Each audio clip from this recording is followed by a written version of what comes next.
Ante el problema de inseguridad que existe en el país, el titular del Ejecutivo Federal se comprometió a dar resultados dentro del próximo semestre. Esto gracias a sus programas sociales y también a la Guardia Nacional. Vamos a ver. 6 meses es el plazo que el presidente de México, Andrés Manuel López Obrador, fijó para reducir los niveles de inseguridad en el país.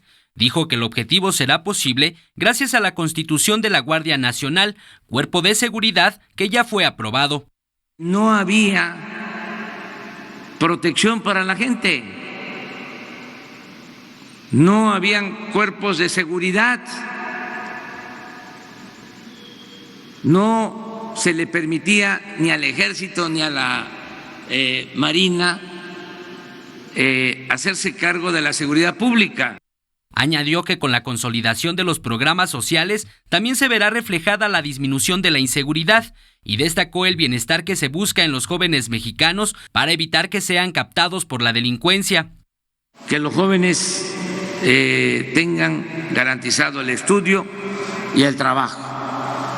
En la medida de que se vayan consolidando los programas sociales, en esa medida va a empezar a cambiar mucho el ambiente y se van a ir aislando los grupos de delincuentes, se van a quedar sin base social.